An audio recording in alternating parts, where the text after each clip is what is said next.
Hi guys, in this video we'll take a look at some tips or tricks and some general information that new players might not know. So many of these things is not new to veteran players, but if you're a new player there might be some information in here that might be helpful. So let's get into it.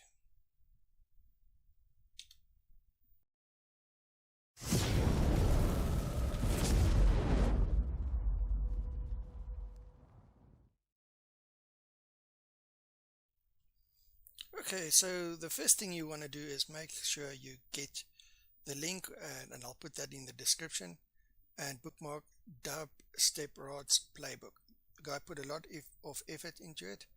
It keeps us updated with the latest information and metas and everything that you need to know.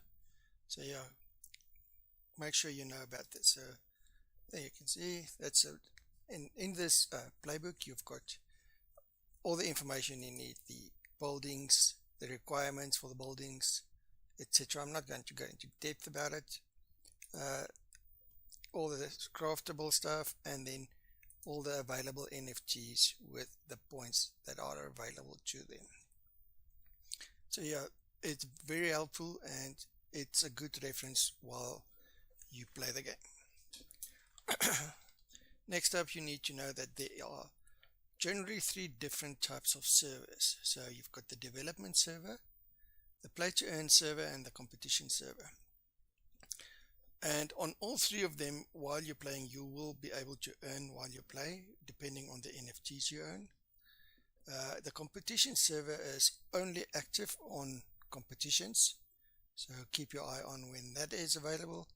To access the servers, you will go onto the icon on top and you will say change server or whatever, if you want to create a new one. But this is also the opportunity. You may play on all or different servers at one time, but not at the same time. So you can change and build different. So in this case, we've got my basically starter town here, and I can jump to, let's say, change server. If I go to the first one, I've got my town on there. So you can have a town on every single server, and you can play and build on them. You can't play and build on them on the same time though, and you can't earn on both of them. So all your earnings is only one for the day on one of the servers.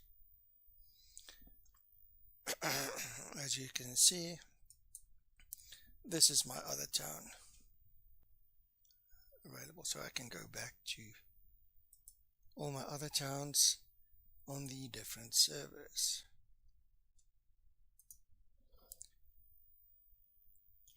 On the development server, normally there's where they test bugs if it's available, so it helps out if you go play there to check out for bugs, test new things and so forth. But even when you play there, you still earn your daily rewards on there. Right. So in order to earn your daily rewards, you need to be a Gala Gold member. This you can become through joining the Gala Gold through their website, and with that you get an Express Depot NFT, which gives you 1 town point, or more or less 0.6 TownCoin. This is where you can start, and from there you can get better NFTs if you want. Many competitions you don't need to be a Gala Gold member, but keep in mind, if you're not a Gala Gold member and you play the competitions and you do win, then those winnings might require some Ethereum in gas, so that you can transfer your winnings either to collect or cash out or buy NFTs. So you will need to make sure that you've got Ethereum gas in there. As I showed you already, it's easy to jump between servers, so you can basically have a town on every server.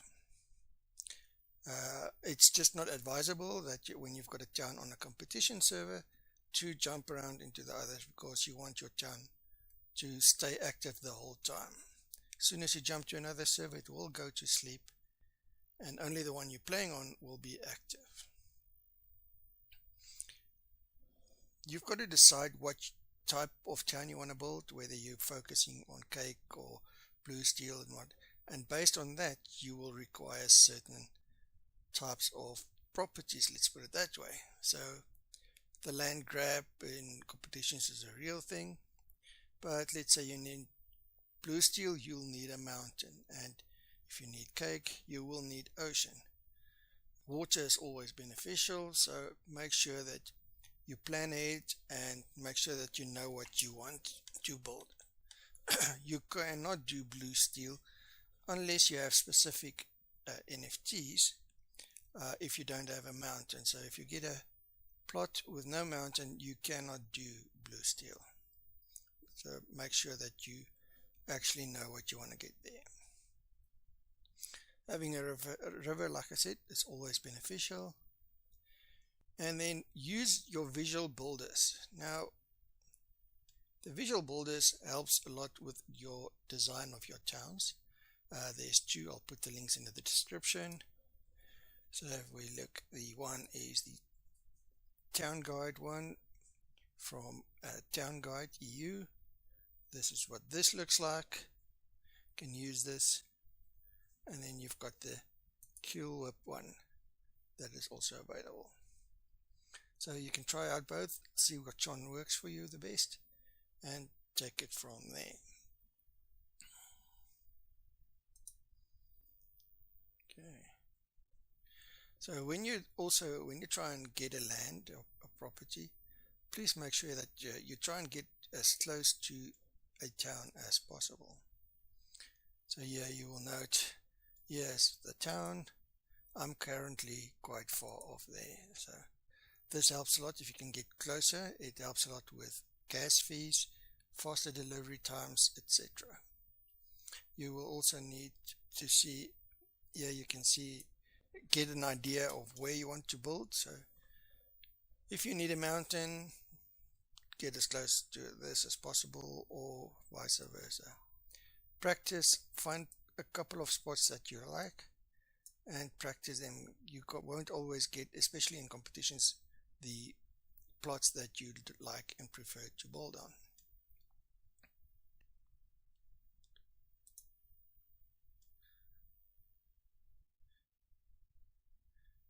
There is some scripts available either through guilds or on the Discord channel that gives you that is legal to use. There's some other scripts that's not legal, but like this one is from Time Machine that gives you estimates or production calculators, how fast production is, all that kind of stuff, and the Autosell.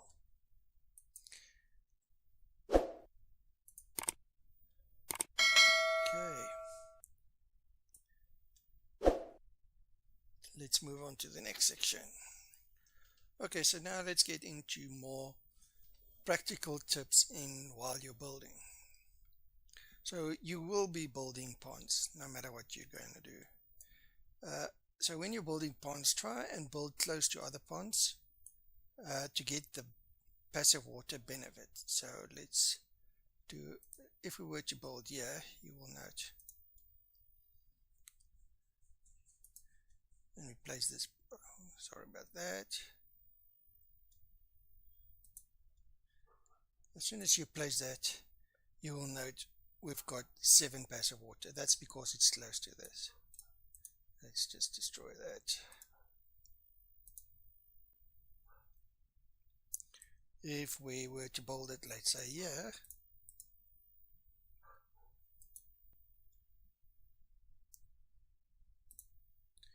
now you see there's no passive water. But in that case, if you've got water tower NFTs, you can use that to build faster. So let's just remove that tree there.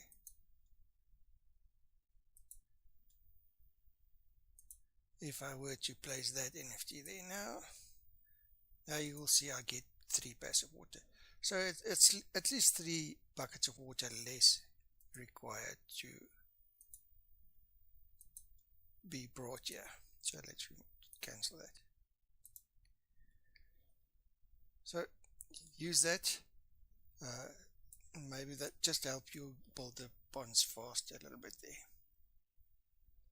Next up, make sure you've got your Autosell. So if you don't have the scripts that does your Autosell, it works the same with the built-in Autosell. If you go to your here, and then you go to your Autosell customize here. So same thing. You can do it both ways. Set up your Autosell, make sure everything's set up correctly. Don't get into a problem where you get basically full with something and then it blocks other stuff to go in. There is something else that you should be aware of. So let's put this. So if I were to, let's say, put wood in here, or lumber. Let's do wood. And it will sell in this order. So you've got to make sure, put these in order of preference to sell, because a lot of times what will happen is your valuable stuff will be, let's say, below the wood, but you need them to sell first. Then it will keep on selling the one on top until there's no more to sell. Then it'll go to the second or third or fourth. So make sure you add these in order of preference or priority for sale. I see a lot of people in the Discord asking about why is my stuff selling, or it's selling the wrong stuff, not the stuff I want. Just get this order right. Basically think of it as a list. The script or the sales, follow that list and sell according to that, if that makes sense. That is quite important to remember. It's very annoying when it sells and you can't. Okay, next up, you have to get your gas production up and running as soon as possible. For the longevity of your game and to make sure that your town survives, you will need to get your gas up and running as quick as possible. This is my little gas setup here, so you'll need something like this, with 2 refineries, one doing the petroleum and one doing the gasoline, and 2 power stations. This is the way I set it up, more or less, and I've got space on this side and that side for lumber.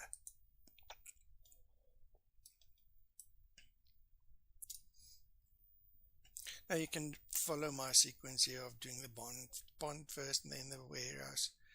So the way I do it is I do the pond first, and then I put up a warehouse and a worker house, and then the wind turbines, 3 to 4 of them, like in this case.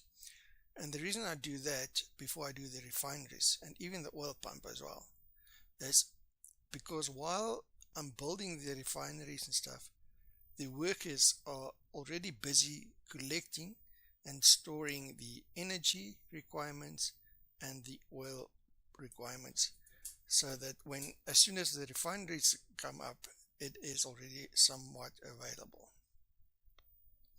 and I've already got in surplus.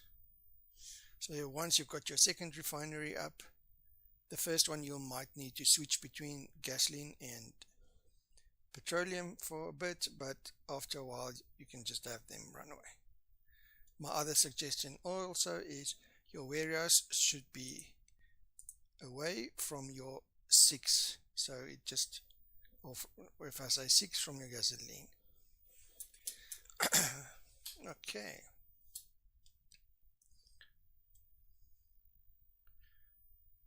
Right, then when you put down your water pumps,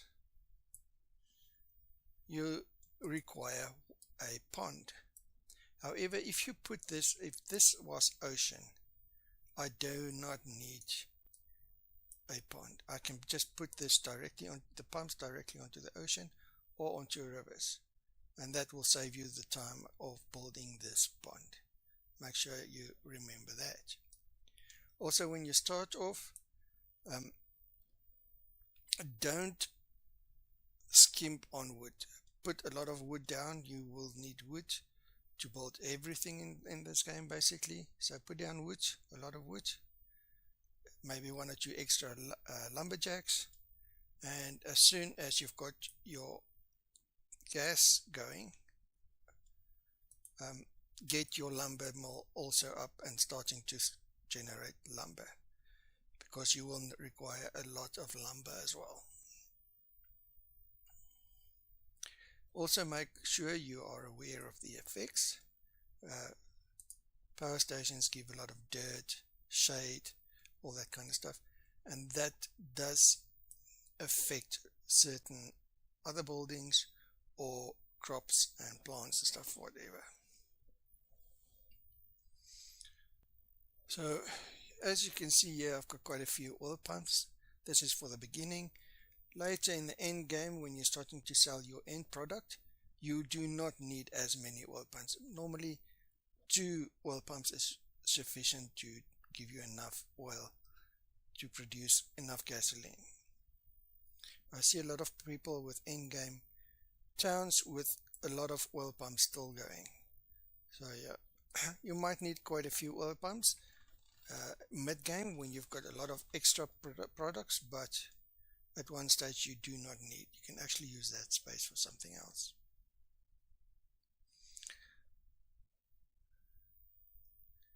So when you're doing your wood and you're planting down wood, I would say the second tree farm you place down would be an oak tree farm, and you need your oak tree farm to be as close to one of your sheds as possible. And the reason for that is you want to start collecting oak wood, at least 6 of them as soon as possible, to build your oil or your water pumps. Water pumps require oak, and you need 6 of them, and if you do it correctly, you don't need to bother to build water facilities. If you get a desert spot, you can skip the oil pumps, but we don't always get those available. Now, when you start generating income, build extra builders. The income or the wages for them is not that high that it's going to cripple you, $20. If you do it right, you should by far exceed the wages in the early game. But it's more important to have them build whatever you're building as fast as possible. I like to get at least 4 or 5 up as soon as possible. Next thing is put down water wells, because you're going to put ponds as well. Put these 2 water wells and even your wood sheds in the beginning as close to your builders as possible. And the reason for that is actually quite simple. If we were to, let's say, build now a pond, let's put a pond here.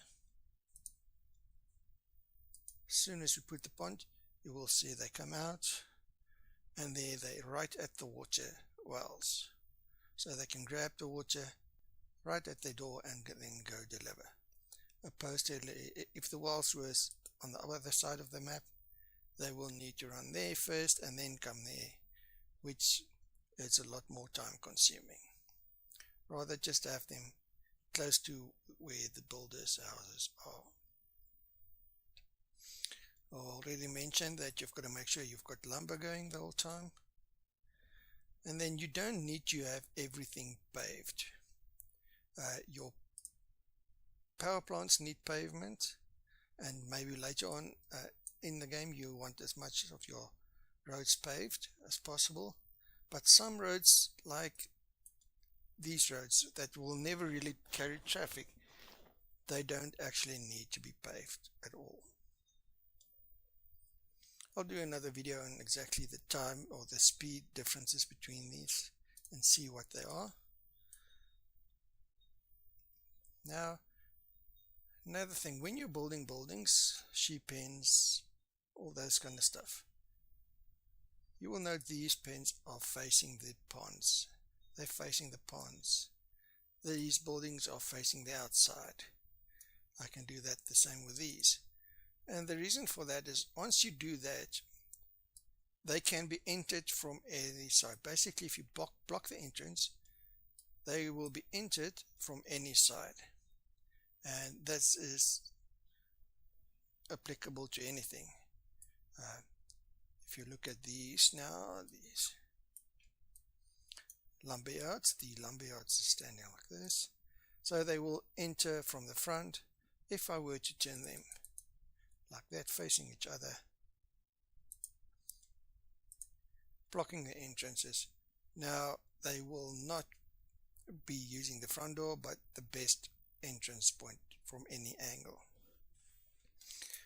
If you've got windmills, you will place the windmills facing each other, basically blocking, or put it facing the side or anything like that. Just make sure that the entrance is blocked, then they can enter from any direction they want to. Now when you use ponds and you enclose plants, buildings, whatever, so if we look at these trees, they're basically enclosed.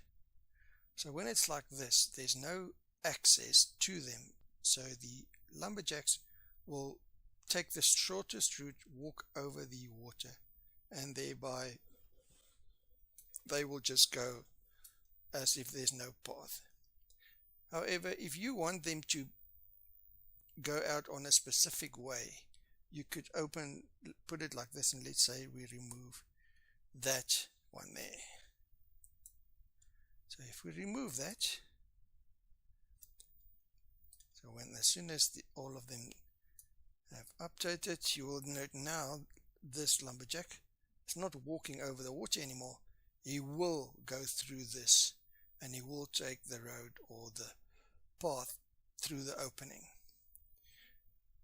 This can be used to your advantage if you want specific builders or specific people. Let's say you want the lumberjacks to come out this side and walk past, for argument's sake, your windmills, or you want them to walk past your sheep pen or whatever, because the lumberjacks actually will deliver to your sheep pens and your windmills and so forth. So yeah, if you plan it right, you can use that to your advantage.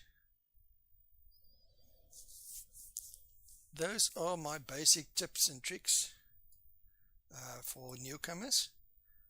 If you've got any other tips that you feel that you want to share with us, please do so. And thank you for watching. Like and subscribe.